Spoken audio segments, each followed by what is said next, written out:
Hello and welcome to Happier, a podcast where we discuss cutting-edge science, the wisdom of the ages, lessons from pop culture, and our own experiences about how to be happier. This week, we'll talk about why we might celebrate Determination Day, and we'll share listeners' suggestions for Go Outside 23 and 23, which also includes recommendations of great books to read to get you in an outdoor mood. I'm Gretchen Rubin, a writer who studies happiness, good habits, the five senses, human nature. I'm in my little home office here in New York City, and joining me today from Los Angeles is my sister Elizabeth Kraft, my sister the Sage. That's me, Elizabeth Kraft, a TV writer and producer living in LA. And Gretch, I definitely prefer my sister the Sage to my sister the happiness guinea pig, which I also am. I love you in all of your manifestations, Elizabeth. Mm-hmm. So a few updates before we launch in. First, I am going on a book tour. I am so excited. Woo! People who heard our discussion of the one-word theme, my one-word theme is wave. And one of the reasons that I chose that word is because I'm going to be waving to people as I go out on book tour. So I will post a link to that, or you can go to happiercast.com/tour, TOUR, if you want to see going to a lot of different cities. Elizabeth, I'm going to stay with you for a couple days along the way. Yes, I can't wait. Yeah, it's going to be super fun. And then we also heard from people about our suggestion to think about your past self, which we talked about in episode 414. We got a lot of interesting responses to that idea. Yes, Carrie said, I loved your suggestion and conversation about thinking about your past self. I'm a new elementary school teacher and career changer. Teaching was my longtime dream, and I finally went back to school to become a teacher in my late 30s. I always wanted to be a teacher and was so envious of my friends who became teachers. Teaching is so rewarding and also very demanding. Instead of feeling overwhelmed or defeated by the day-to-day demands, I'm now reminding myself of my 7-year-old self who loved playing school in my basement, my 10-year-old self who asked my teachers for any unneeded school materials, my teenage self who loved working with kids at summer camps, and finally, my 30-year-old self who chose the bigger life and went back to school for my master's in education. Oh, that's so wonderful. What a great story. It's a great way to stay connected to your enduring values. And it's also a great example of asking yourself, whom do I envy? We've talked about how sometimes envy can be a really useful emotion because it shows you that somebody else has something that you want. Other people might not envy their friends who are teachers, but if you envy those people, well, then that tells you something about yourself. So these are two good examples of ways to get self-reflection. Yes. And then Amanda said, I've been thinking about your suggestion to think about your past self. When I was 16, I would take the city bus to work in the summer. I had to do a bus transfer at the mall right in front of a car dealership. As I'd sit on my transfer bus waiting for it to take off, I'd look at the brand new Mazda Tributes. I wanted one so badly. I'd sit and daydream what it'd be like to be able to drive my own car and not have to take the bus. Now I drive a Mazda CX-5. I don't think they make Tributes anymore. My past self would be so proud and so excited that I get to drive one now. It was so fun to just think back to those days and how badly I wanted one. It made me really appreciate what I have. Great. Yeah, it's a way to stay grateful, not take things for granted. That's wonderful. Yes. Okay, so keep them coming. It's so interesting to hear what people think about when they think about their past selves. And here's another question. We're going to do a very special episode on hacks for tapping into your five senses, for whether that's memories, energy, calm, focus, creativity, mementos, just pure fun, whimsy, anything. Do you have a great hack for using your five senses? Send them in because I want to have a big collection because I think people get such a charge out of doing these. I want to add to my trove. Yes. Okay, so listen, this week our Try This at Home tip is to celebrate Determination Day on February 28th. Now, you might call this day Discouragement Day because research suggests that by that point, February 28th, most people have abandoned their New Year's resolutions. But instead of thinking of this as Discouragement Day, we can think about it as Determination Day, the day you're determined to keep going. Yes, I love that, Gretch. It's a reframing, and I love a reframe. Yes, you love to reframe. So you can use this day to take stock of your progress or your lack of progress on a habit or a New Year's resolution. And you call it Determination Day, both because this is the day that you sort of determine how it's going. And it's also Determination Day because you double down on your determination to move forward toward your aim. Yes. So, Gretch, go through what should we do on Determination Day? The way that you use Determination Day will depend on what aim you're thinking about. Okay, so let's say there's something that you're just not doing. You're like, I'm going to get up and go for a mile run every day before breakfast, and you're not doing it. So what you might say is, that's not working. Let me find a new approach. You might think about your tendencies. If you haven't taken the quiz, go to happiercast.com/quiz and take the quiz. You might try moving it to a different part of the day. Maybe you're a night person and you're trying to do it in the morning. Find a new approach. Or, other hand, you can mindfully abandon it. Remember, I did this twice with meditation. People said to me, yes, you got to meditate. It's the greatest tool. Dan Harris, who's like a meditation expert, got me very excited to try it again. I tried it for like 5 months very consistently. As an upholder, that part wasn't hard for me.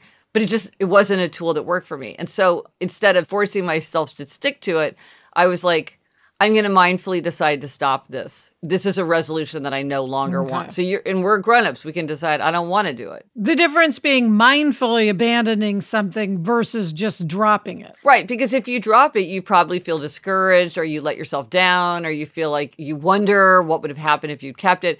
Whereas mindfully stopping is just like, I've decided this isn't something that I want to do. And fair enough, because if you're not failing, you're probably not trying hard enough. And if you're not experimenting with lots of resolutions, you might be missing something that would be really great. But it's like with Mahjong. If you were like, look, I just realized in this season of life, it just costs me too much to be tracking that down. I'll let me wait a year or two. It's like, that's very different from just kicking yourself as the months go by thinking, why am I not restarting my Mahjong group? It just feels very different. And then the third approach is the most fun approach. And this is the gold star approach, which is, hey, if you've been doing it until Determination Day, you've outstripped most people who are doing resolutions. So you're really doing well. You're like at the head of the curve. Give yourself a big gold star. Give yourself that ta-da. Realize that you've passed a very serious milestone. And often people do get encouragement and energy from the idea that they're doing well. So don't be so focused on pushing yourself to keep going forward that you don't give yourself credit, and realize that you've made it further than most. Yeah, I know for a lot of our listeners, one of their resolutions was to go outside 23 and 23. Yeah. And Determination Day is a good time to give yourself a pat on the back for doing that. Right, a pat on the back for doing it. Or if you're not doing it, then you're like, well, what's not working about it? Maybe I'm trying to do it all at one time and I should break it up. Or maybe I'm trying to roll it into another kind of activity. I wanted to go on a walk with my sweetheart, but that person never wants to go, so then I don't go. So I'm like, well, then maybe I'll listen to a podcast instead, because that approach is not working. So I am thinking on Determination Day, Gretchen, how am I doing with flossing my teeth at night? Because, one of my things this year is that I floss every morning, but I also need to floss at night. As I look forward to Determination Day, as of now, I must say I'm not doing such a great job. So I think I need to find the new approach. Okay, but Elizabeth, here's the thing about your flossing.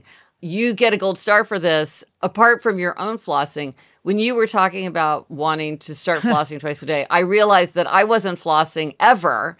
I wasn't even thinking about it as something like, oh, I should be doing it, but not doing it. I was just like, I kind of forgot all about the whole flossing thing. So hearing you talk about your flossing, I've been flossing every day. It wasn't even on my 23 for 23 list, but hearing you talk about it, I was like, wow, I need to up my game. Oh, good. Well, I'm glad that I have caused you to floss, Gretchen, and maybe other listeners are flossing That's too. Right. Well, yeah. So the overall level of flossing is rising, but not your share. Yes. Yeah, so I need to examine that, and hopefully before Determination Day, I can get my act in gear, and then I can give myself that gold star. Yeah, right. No, change your approach. Like, figure out, is there some way to set up the situation around it so that it's giving you that nudge?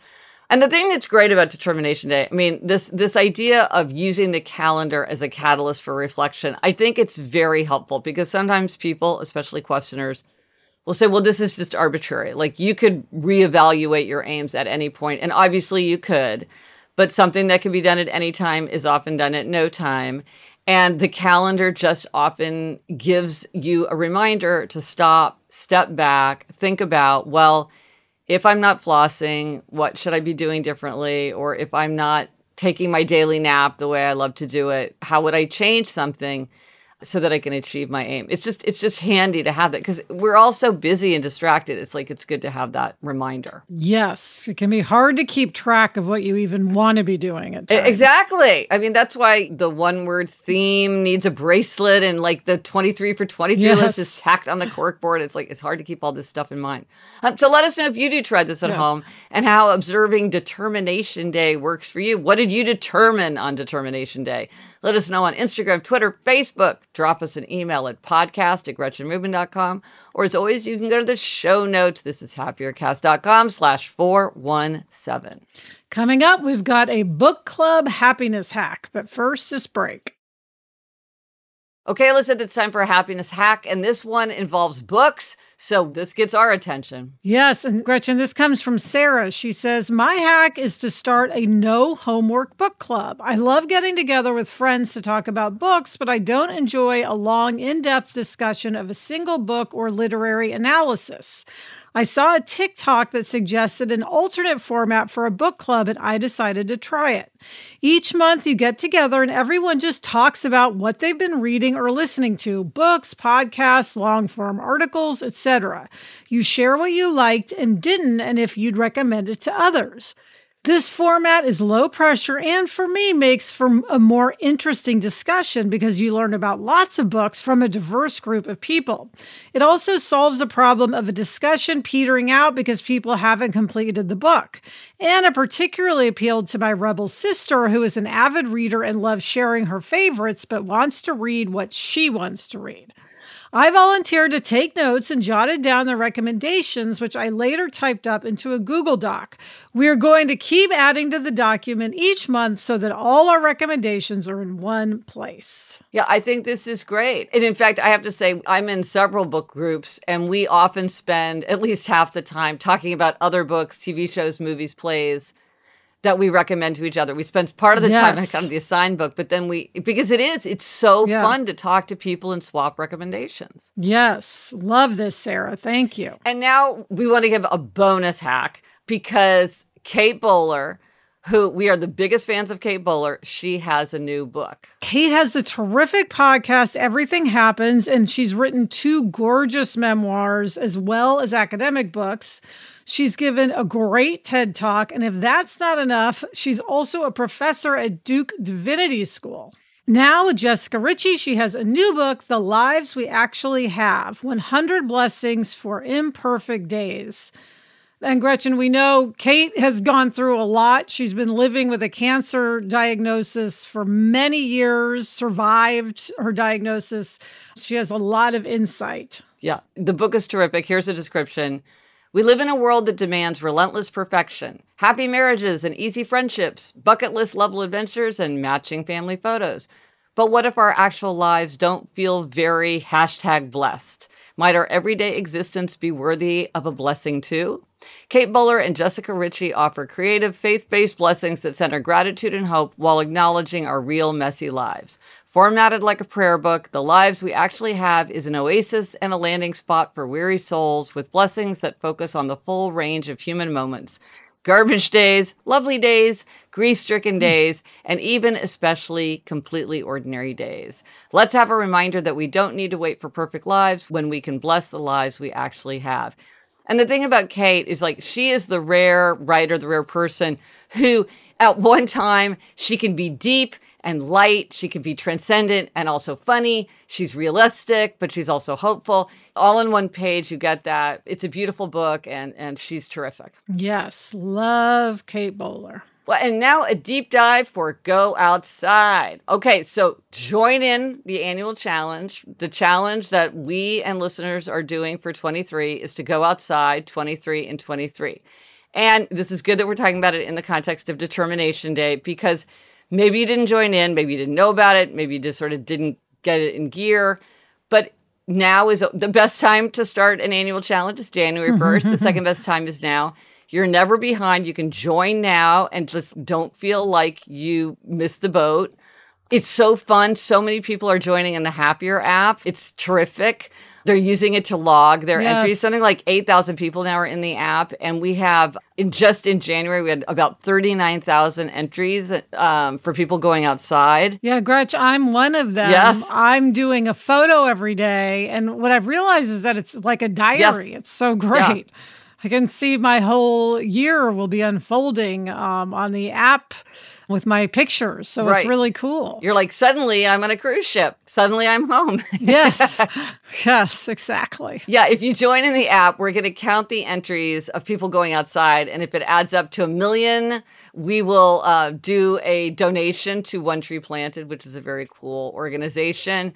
Apart from the app and all that, people are just having a great time with Go Outside. It seems to be tapping into something that people kind of really wanted a nudge to do. And we got a lot of great suggestions from listeners. Yes. Kate said, I live in a cold climate and sometimes have a hard time motivating myself to go outside. Instead of having my regular Amazon orders be sent to my house, I have them sent to a drop box that's about a mile away from my house. It's an Amazon Dropbox on a college campus that's a lovely walk from my house. I live in a big city, so I have a few options. This way, at least once a week, I am guaranteed to get a 46-minute walk-in. Good idea. That's kind of a version of like park on the farthest corner of the parking lot. Yes. You set it up, so you have to do it. Hillary wrote, I'm so excited for the Outside 23 and 23 challenge. In episode 410, Gretchen mentions that a quest is often better than a jaunt, and it made me think about how birding could be a really great hobby to get into for people who are interested in going outside but not sure how to make it fun. Birding can be intimidating, but doing something as simple as getting a book of birds in your state or region and then keeping an eye out for them as you walk is a great way to get started. Other resources include your local Audubon chapter or the eBird app, which helps you track all the birds you are seeing. And Gretchen, Julia emailed about how wonderful it is to get up to see the sunrise. And you could do the same for the sunset. Go outside every night for the sunset and get a year of sunsets. Yeah, whether you're a morning person or a night person. Yes. Right. Fran, who says aloha from Hawaii, had several ideas. One, when I'm outside walking or running or hiking, I photograph interesting things that I see, such as flowers, decorations, interesting mailboxes, architecture.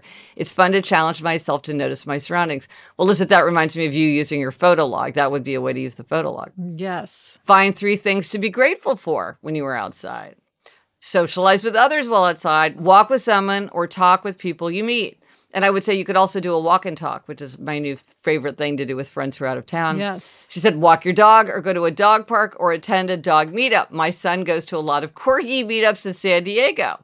You could do that, listeners. Maybe I saw him at the Dog Beach corgi outing that we went to. Yeah.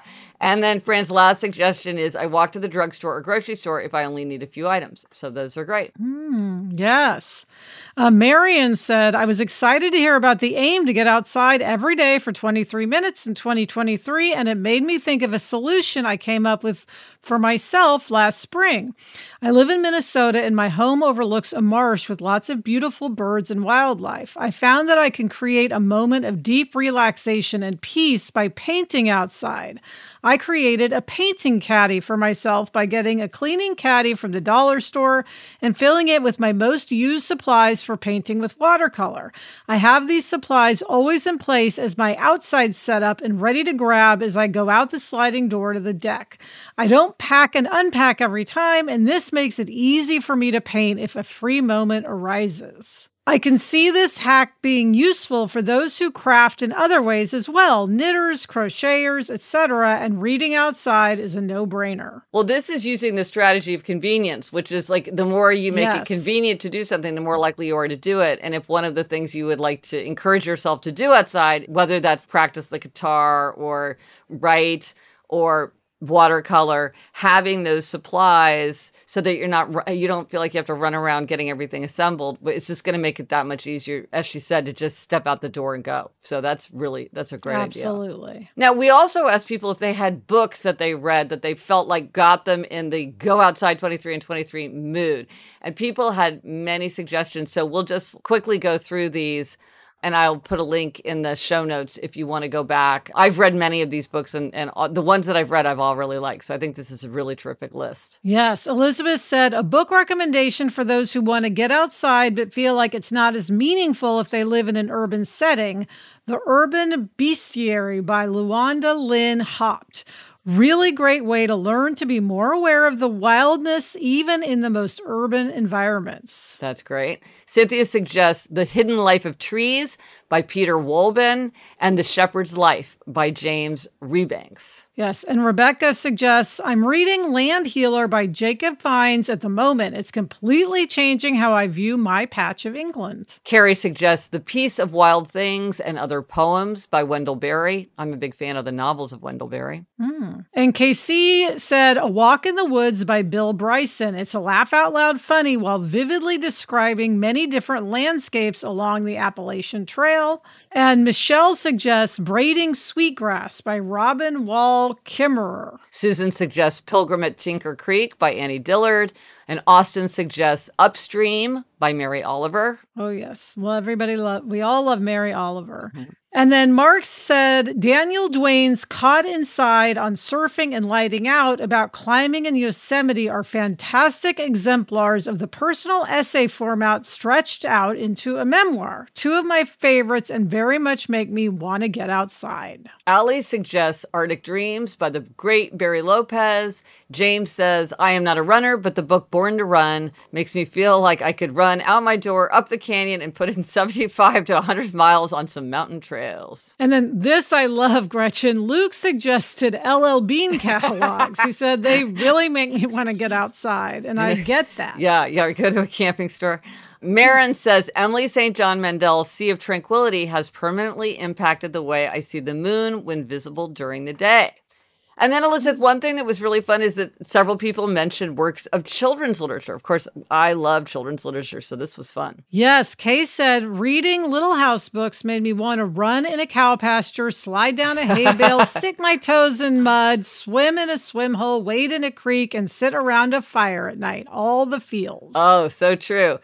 Karen said, My Side of the Mountain by Jean Craighead George. I love rereading this as it takes me back to the final school days of 7th grade when our teacher would read a few pages at the end of every day.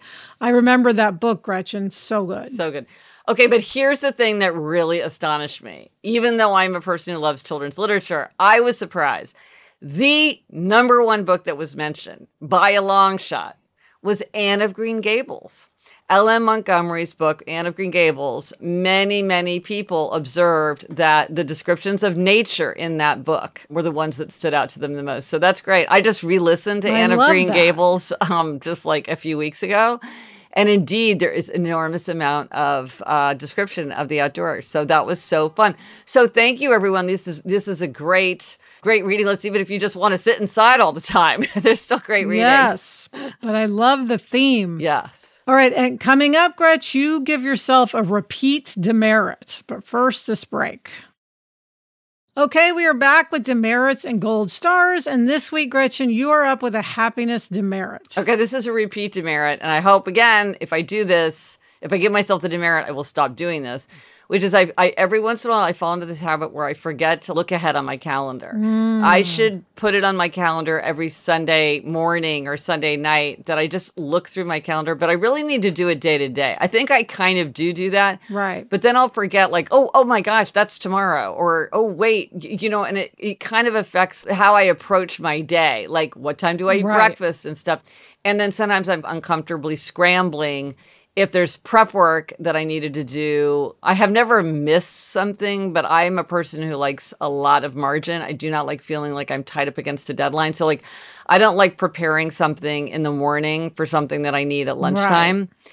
And so I just need to, like, every day look ahead for the next 2 days and just sort of have a mental map of my days. Well, and especially with your book coming out and the book tour, I mean, you're going to have a lot of different kinds of events. Yeah, well, that's a good point. I agree. Yes. I think you really need to keep it all in mind. Yeah, no, that's a good point. Like, I should get this habit locked down so that it's I'm not struggling with it when things get really bonkers. Okay.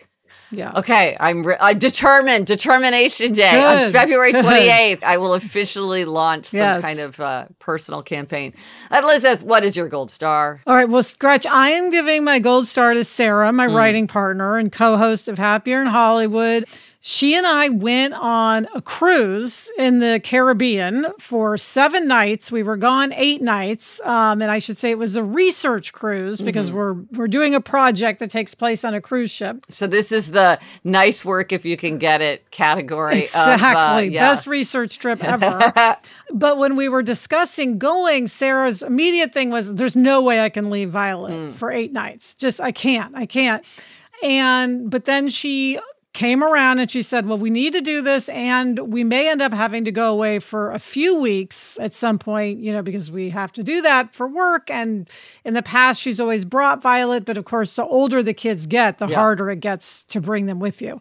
And so she decided to do it, and you know what? It went absolutely fine, and she was able to relax and have a good time. And it was hard to communicate because we were in the middle of the ocean, but she totally kept her cool the whole time, enjoyed herself, and Violet did great. So also bonus gold star, I guess, to Violet for managing without her mom. So it was just great to see Sarah tackle that and succeed. And we had a wonderful time. We celebrated finally our 20th writing anniversary. That's right. Yeah. Yes, because the pandemic had waylaid our plans. So we decided we'll do it big, and we were on a cruise. Oh, that's great. Well, gold star to Sarah and Violet. The resources for this week, well, it's Determination Day. We've been talking about Go Outside 23 and 23. So use the day to reflect on Go Outside, how it's going for you, or whether you want to join in. If you go to thehappierapp.com, in the resources section, there are a lot of suggestions there about ways to go outside if you need a little bit of inspiration or a new approach to try. So you can go to thehappierapp.com/resources. If you look under AIM ideas in the menu, you will see a lot of ideas there. So Elizabeth, what are we reading? I am reading It Ends With Us by Colleen Hoover. And I'm rereading Essays by George Orwell. And that's it for this episode of Happier. Remember to try this at home. Celebrate Determination Day. Let us know if you tried it and how it worked for you. Thanks to our executive producer, Chuck Reed, and everyone at Cadence 13. Get in touch. Gretchen's on Instagram at Gretchen Rubin, and I'm at Liz Craft. Our email address is podcast@GretchenRubin.com. Here it comes. You know what I'm going to say. Once again, please be sure to tell a friend. Just go ahead and forward them the link to this episode, or just tell them about the show, or just do whatever you like, because it really does help. Word of mouth is the best. We really appreciate it. Until next week, I'm Elizabeth Craft. And I'm Gretchen Rubin. Thanks for joining us. Onward and upward.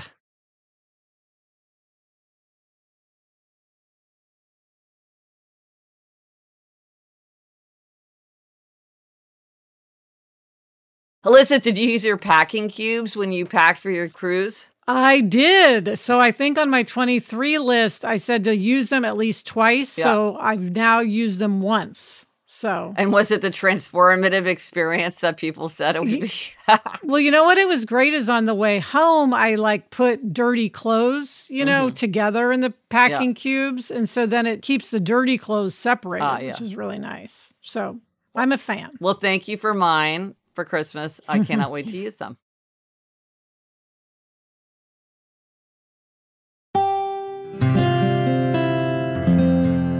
From the Onward Project.